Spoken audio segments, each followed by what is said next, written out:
जी आप कुछ बरखा कह जी, रहे मेरा थे। एक सवाल है।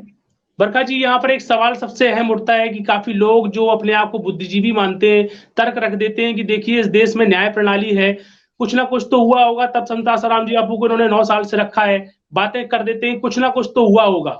अब ये कुछ ना कुछ के बीच में मैं आपके सामने कुछ बातें यहाँ पर रखूँ कि अगर न्याय प्रणाली को देखा जाए तो एक पॉक्सो एक्ट बना और उस स्टेटमेंट लड़की ने दे दिया, फिर नाबालिग बना दिया गया लड़की को, बोल दिया गया कि लड़की कुटिया में गई है, ये वो अपने मुख से बोल रही है और उसके साथ छेड़खानी हो गई। इतने स्टेटमेंट के आधार पर संत आसाराम जी बापू को 9 साल से इन्होंने अंदर रखा है। फिर कोर्ट से पूछा गया कि आपके पास कोई एविडेंस है? क्या लड़की जो अंदर गई है कुटिया में, कुछ ठोस प्रमाण है? अब लड़की ये कुटिया में गई या लड़की कुटिया से बाहर आई तो उसने किसको देखा? इसके कोई ठोस प्रमाण है? तो उसके पास कोई प्रमाण नहीं है। बस जज ने एक स्टेटमेंट रखा कि पॉस्को एक्ट है, उसके तहत लड़की अगर स्टेटमेंट दे देती है, नाबालिग लड़की, कि भाई लड़की कुटिया में गई है, बस लड़की बोल रही है, उसके आधार पर संत आसाराम जी बापू को 9 साल से अंदर रखा है। अब ये आप बताइए, आप पुरुष आयोग को भी देखते हैं, आप उनकी पैरवी बहुत अच्छे तरीके से इस देश में उठाते हैं, आवाज उठाते हैं। अब बड़ा आश्चर्य लगता है, और जिस लड़की को ये नाबालिग बना रहे हैं, वो लड़की के एविडेंस अगर देखे जाए तो हाई स्कूल का सर्टिफिकेट ले खींच खींच के उसको नाबालिग बना रहे हैं, जबकि नीचे के तमाम सर्टिफिकेट संत आसाराम जी बापू के पक्ष वाले सब दिखा रहे हैं कि भाई लड़की बालिग है, तो भी उसको जबरदस्ती नाबालिग बनाया जा रहा है। और फिर नाबालिग स्टेटमेंट के आधार पर उस लड़की को बस उसने मुंह से बोल दिया और उसके आधार पर 9 साल से संत आसाराम जी बापू को पेर दिया। और इस देश के बुद्धिजीवी लोग ये तर्क करते हैं कि कुछ तो हुआ होगा, तब जाके संत आसाराम जी बापू 9 साल से अंदर है। अब ये हुआ है और ये गुणागणित चल रहा है, पॉक्सो एक्ट का गुणागणित चल रहा है और लड़की को नाबालिग बनाया जा रहा है। और पॉक्सो एक्ट किसने बनाया, किसके आधार पर बनाया, उसकी ढोल की पोल क्या है? मीडिया ट्रायल, मैं तो सिर्फ एक शब्द जानती हूँ, ये जो पूरा केस है इस पे इतनी ज्यादा मीडिया ट्रायल हुई है, कोर्ट ट्रायल कम, मीडिया ट्रायल ज्यादा हुई है। इसी वजह से आज तक वो उस काल कोठरी में बंद है। आज 8-9 साल हो गए, लेकिन उनकी उनकी जो सजा है वो नहीं पूरी हो पा रही, ना ही उनके ह्यूमन राइट्स हैं, ना ही जो यूएन हमारे देश में पूरा इंटरफेयर करता रहता है, अभी वो सब भी चुप बैठे हैं। क्यों बैठे हैं ये हम सब जानते हैं। कन्वर्जन पे किसने बात करी थी, कौन नहीं चाहता, कौन चाहता था इनका मुंह बंद करना, ये हम सब जानते हैं। रही बात आपने पॉक्सो की मिसयूज की कही, तो वृहद स्तर पे पॉक्सो का मिसयूज हो रहा है। अभी हाल में ही मेरे पास अहमदाबाद का एक केस आया है, जहां पे एक बहन ने मुझे कॉल किया था, उसके भाई के ऊपर पॉक्सो का केस लगाया एक लड़की ने, जो कि कोचिंग सेंटर में आती थी। जब का प्रकरण वो बता रही है, उस साल पूरे साल वो कोचिंग आई नहीं। दामनी केस की आड़ में इन्होंने एक नए एक्ट को बना दिया, पॉस्को एक्ट। उसके हानिकारक परिणाम तो देखे नहीं। अभी सन 2020 का आंकड़ा है, 21 का आंकड़ा है, 19 का आंकड़ा है, 18 का आंकड़ा है, 5 हजार केस ओनली फेक केस निकल रहे हैं दिल्ली जैसी जगह पर पॉस्को एक्ट के। उनको फंसाया जा रहा है, उनको पेड़ देते हैं जेल में, फिर बाद में पता चलता है कि ये केस फेक था। अभी ये जो सत्ता पे बैठे रहे लोग, इन्होंने कैसी पट्टी बांध के, कानून पट्टी बांध के जो मूर्ति खड़ी रहती है, हमने सुना है, देखा है, लेकिन ये लोग विधानसभा संसद में बैठ के कैसी पट्टी बांध के केस को, कानून को पारित करते हैं, पॉस्को एक्ट जैसे लोग चीजों को। तो इसका कितना साइड इफेक्ट है। अब इन्होंने एक स्टेटमेंट के आधार पर इतने बड़े धर्मगुरु को अंदर पेड़ दिया, और उस एक स्टेटमेंट लड़की का है, नाबालिग लड़की बना दी, और उसका एक स्टेटमेंट के आधार पर 9 साल से बापूजी को अंदर रखा है। अब उस स्टेटमेंट के आधार पर सजा सुना दी इन्होंने, बताओ। अरे ये अब जिसको द्वेष निकालना है अपना, वो तो पूरा संविधान थोप देगा संत आसाराम जी बापू के ऊपर। और जिन्हें आसानी से घूमना है, तो हजारों एविडेंस पड़े हैं, तो पॉप भी आसानी से घूम रहे हैं पॉस्को एक्ट लगने के बाद भी, एक्टर्स भी आसानी से घूम रहे हैं पॉस्को एक्ट लगने के बाद भी। कानून की दुहाई दी जाती है तो आसाराम बापू के लिए, कानून संविधान की दुहाई दी जाती है तो आसाराम बापू के लिए, और ये संविधान वहां एक्टरों के ऊपर फेल हो जाता है, ये संविधान का कानून ये वहां पर फेल हो जाता है पादरियों के लिए।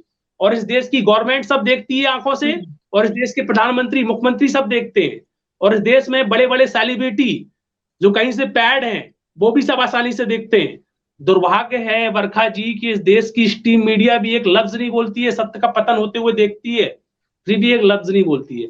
कभी कभी ऐसा लगता है कि इस देश में सच को सुनने वाले लोग बड़े अकेले हैं।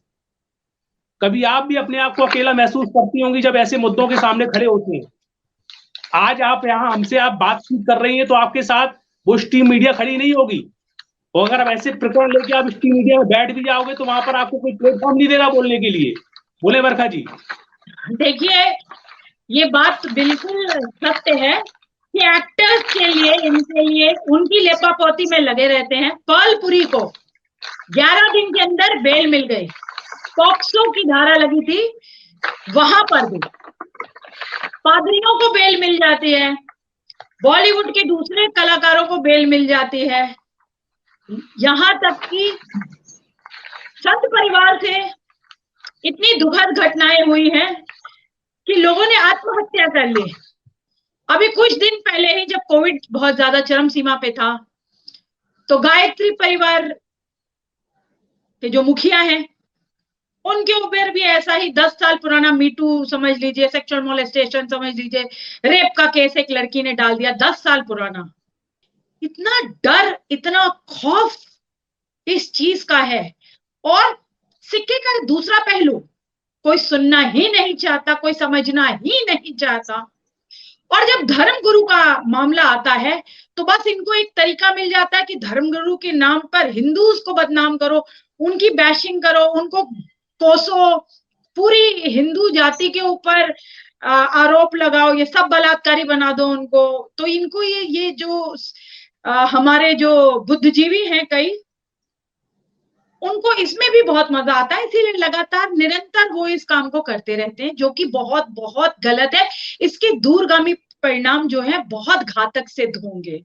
मैं एक सवाल पूछना चाहता हूं आपसे। संत आसाराम जी बापू बाहर थे तो डंके की चोट पे कांग्रेस को भी लताड़ते थे, जो नेता गलत काम करता था उसको लताड़ते थे, चाहे किसी भी पार्टी का हो। फिर इसके बाद वो वहां धर्मांतरण करने की, धर्मांतर क्षेत्रों में जाते थे तो वहां पर पादरियों को लताड़ते थे, और जो अपने काफी उनके भी कई एनजीओस वगैरह जो चलते थे, देशभक्त एनजीओस, उनको भी वो सब समर्थन करके वो वहां पर अच्छे से काम करवाते थे। तो पादरियों को खुजली मचती थी, वो बेचारे उनके ऊपर डांट खाते थे बापूजी से, फिर राजनेता डांट खाते थे, बापूजी को उन्होंने अंदर कर दिया। अब आज के युवा को यह देखना चाहिए कि इस देश में सच के लिए आवाज उठाने वाले कौन लोग हैं। अब मैं आपसे देखिए थोड़ी देर तक निष्पक्ष बात करूंगा, मैं किसी की बुराई नहीं कर रहा हूं। इस देश में देखिए आप रामदेव बाबा जी हैं, ये कितना आदिवासी, कितना धर्मांतरण से फाइट करते हैं, आप सब पूरा समाज जानता है। रविशंकर जी हैं, ये कितना क्रिश्चियनों से फाइट करते हैं, समाज जानता है। कुछ नहीं करते हैं, थोड़ा बहुत करेंगे बस शांत हो जाएंगे। फाइट कौन कर रहा था? बापूजी। अब बापूजी कांग्रेस को भी खड़खड़ाते थे, कभी बीजेपी गलत काम करती थी तो उसको भी खड़खड़ाते थे। दिक्कत ये थी कि जो रियल धर्म गुरु के नाम पे जो पदों में जो संत आसाराम जी बापू जो बैठे हुए थे, अब उनको हटाना था कि ये टोंकने वाला सिस्टम खत्म हो जाए और इनके सभी रास्ते खुल जाएं। तो आज के युवा को ये तमाम चीजों को भी तो देखना चाहिए कि अगर उनके ना रहने से क्या उनका स्थान किसी ने भरा? संत आसाराम जी बापू को चलो आपने जेल में, उनको अलग आरोप लगवाए, उनको जेल में डाल दिया, तो उनकी जगह पर क्या कोई और आसीन हुआ? ऐसा व्यक्ति कोई भारत में दिखता है जिसके एक आह्वान पे लाखों लोग दिल्ली में इकट्ठे हो जाते थे, एक आह्वान में बड़े बड़े कुंभ एक साथ लग जाते थे, और एक आह्वान में धर्मांतरित जो क्षेत्र थे जहां पर स्थायी बन गए थे वहां पर सब लोग हरिनाम की दीक्षा ले लेते थे, साइड में क्रॉस फेंक के वो हरिनाम का जाप करने लगते थे। क्या संत आसाराम जी बापू को इन्होंने अंदर किया तो समझदार लोगों को सोचना चाहिए कि उनका स्थान किसी ने दिया? ऐसा कोई शख्स भारत में दिखता है? मैं बरखा जी आपसे स्पष्ट पूछना चाहता हूं, ये आपको क्या लगता है इन आजकल के युवा?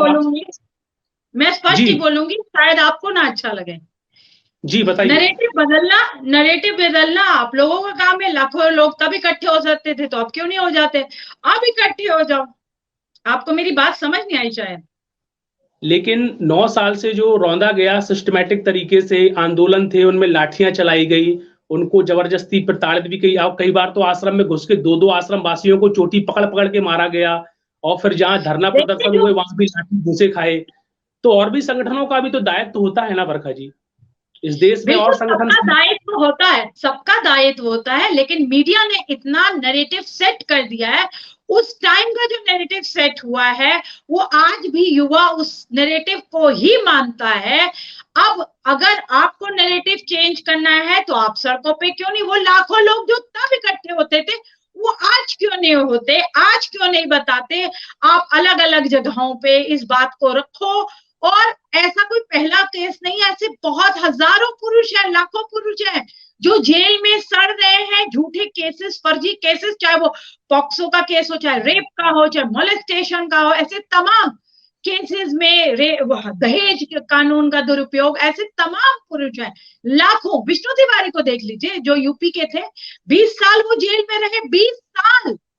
आप सोचिए 20 साल वो एक रेप केस में जेल में रहे, और जब वो वापस निकले तो उनका पूरा परिवार खत्म हो चुका था, सब मर गए, माँ बाप सब सब सब लोग मर गए, पूरी उनकी जिंदगी खत्म हो गई, सारे वैल्यूएबल ईयर्स उनके खत्म हो गए। तो अब जाकर के अब वो जब देश बाहर भी आए तो उनकी क्या जीवन क्या बचा है?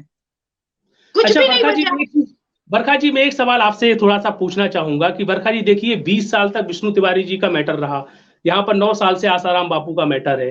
अच्छा, आप देखते होंगे कि बहुत सारे सेलिब्रिटीज देश में हैं, बहुत सारी ऐसी पार्टीज हैं जो हिंदुत्व के नाम पे दावा करती हैं, बहुत सारे ऐसे लोग हैं कि थोड़ा सा हिंदुत्व को खरोंच आती है ना, सब खड़े हो जाते हैं डंके की चोट पे।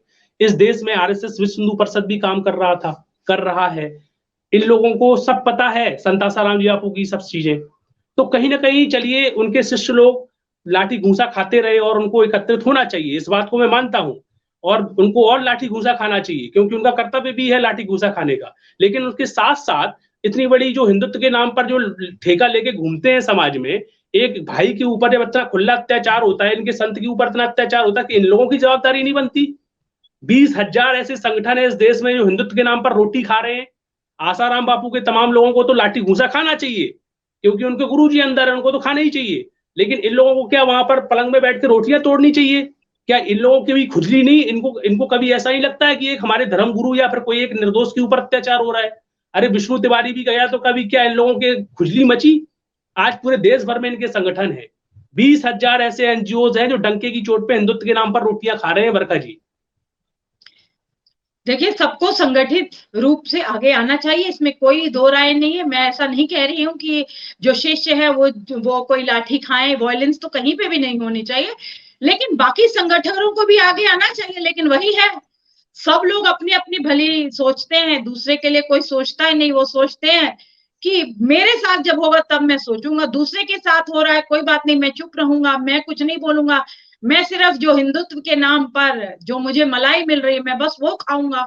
असलियत तो यही है कि दूसरे के घर में भगत सिंह पैदा होना चाहिए, मेरे घर में नहीं होना चाहिए। मैं कुछ नहीं करूंगा, मैं चुपचाप रहूंगा, मैं बैठ करके घर में रोटियां सेकूंगा आराम से, दूसरे के मामले में नहीं पड़ूंगा। लेकिन ये याद रखें, आज वो है, कल आप होंगे, इसी जगह कल आप होंगे, आपका भाई होगा, आपका बेटा होगा, आपका पिता होगा। तो अगर जो लोग चुप हैं उन्हीं से यह सवाल है कि आप चुप रहेंगे या बोलेंगे। और बरखा जी, मैं एक सवाल आपसे और पूछना चाहता हूं। देखिए, कई सोशलिस्ट जो एक्टिविस्ट होते हैं उनसे भी बात करता हूं, और जो काफी चैनल्स में आते हैं उन लोगों से भी बात करता हूं, तो काफी लोग कतरा जाते हैं कि बापू जी का सब्जेक्ट तो बोलते हैं कि हम जानते हैं, रूपेश भाई हम सब सब्जेक्ट जानते हैं, लेकिन हम खुल के नहीं आ पा रहे। आप देखो, आज आप आए डिबेट में, आते बापू जी का सब्जेक्ट उठाते हैं, तो कई लोग आपसे भी सवाल करेंगे कि आप उनका सब्जेक्ट काय को उठाते हो, छवि खराब होती है, कोई मतलब नहीं है। आप चैनल्स में जाते हो, कम से कम अपनी छवि बना के रखो, बड़े बड़े लोगों के लिए आपको बोलना है, काय को बापू जी के प्रकरण में आप आके बाबा छोटी मोटी डिबेटों में जाते हो, ऐसा सवाल करते हैं।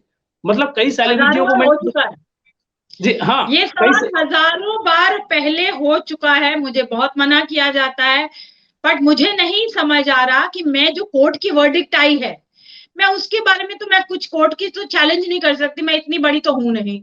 कोर्ट की जो वर्डिक्ट आई है वो सब हमें पता है, मुझे तो ह्यूमन राइट्स का पता नहीं है कि ह्यूमन राइट्स वाले कहां सो रहे हैं। अब एक वृद्ध जिसने 8-9 साल की जेल पहले ही काट ली है, जिसकी वृद्धावस्था में इतनी सारी बीमारियां से ग्रसित है, आज भी उसे बेल नहीं मिल रहे। किसके लिए इतना बड़ा खतरा है? वो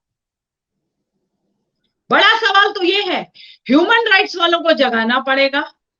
जो लोग मुझे कोस रहे हैं कि मैं क्यों जाती हूँ, क्यों इस प्रकरण के ऊपर बोलती हूँ, मुझे समझाया जाता है मत जाया करो, तुम्हारी छवि खराब होती है, तो मैं हमेशा ये कह देती हूँ मैं तो सत्य के साथ खड़ी हूँ। छवि अच्छी हो या खराब हो, ये मेरे प्रभु श्री राम जाने, मेरे जो वाक्य मेरे मुंह से निकले हैं, अगर उसमें कुछ गलती है तो मुझे बताओ। मैं कहां पे ये गलत कह रही हूं कि क्या बापूजी के ह्यूमन राइट्स नहीं है, और कितने दिन तक उन्हें उस जेल की काल कोठरी में रखना है? ये बुद्धिजीवी अपने आप को उनकी जगह पर रख के क्यों नहीं देखते?